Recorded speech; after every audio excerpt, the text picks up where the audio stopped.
ह्याला आपलं ग्रॅन्युअल किती एकर किती टाकले? 2 गोणे. 2च ना? हो. आणि हे ऑर्गॅनिक DAP 4 गोण्या टाकल्या. म्हणजे 2 एकरचा प्लॉट आहे हो. 2 एकर. तर तुम्हाला 1.5 एकर आहे ना? हो. म्हणजे 4 आपल्या हे झालं ऑर्गॅनिक DAP 4 पोते 40 किलोची भरती आणि ग्रॅन्युअल आपलं 2 वाले. आणि स्प्रे फवारणी किती केल्या?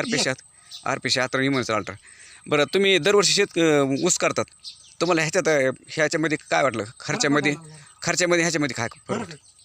दरवर्षी खर्च एकदम खर्च कमी. दरवर्षी किती खर्च करीत असता तुम्ही?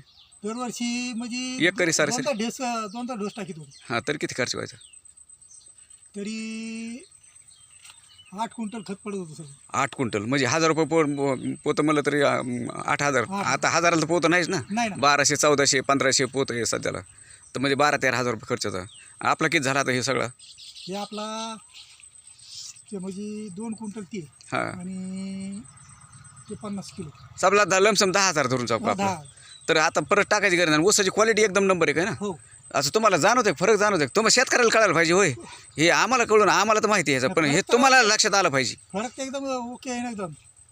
पहिल्यापेक्षा किती दिवसात आता हे? हा डिसेंबरमध्ये लावलेला आपण. डिसेंबर म्हणजे 6 महिने झाले. 6.5 महिन्याचा. मोजावर कांडे किती झाले? 1 2 3 4 5 6 7 8. 8 कांड्यावर 8 9 कांडे. परत पाठीमागे तिकडे अजून हो आले तिथे. मी तुम्हाला समाधान वाटतं ना? हो. आता ह्याला बॅक्टेरिया किट आणि RPS 1 लिटर आणि 1 एकरला 1 किट आपल्याला जीवाणू सोडून द्यायचे आहेत आणि ऊस सोडायला जायचं. तर अशा पद्धतीने ह्याला चांगला रिझल्ट आला आहे. हे दरवर्षी पहिल्याच तोडीचं आहे ना? पहिल्याच तोडीचं. ह्याला कोणतं बियाणं कोणतं आहे? 8005. 8005 आहे का? काय डोकरा फेकराचा त्रास? डुकराचा तर त्रास आहे. अशा पद्धतीने ह्याला चांगल्या पद्धतीने रिझल्ट घेतला आहे आणि ऊस बी एकदम भारी, कलर एकदम टिकून आहे, पानाटी लांब लचक पाडलेली.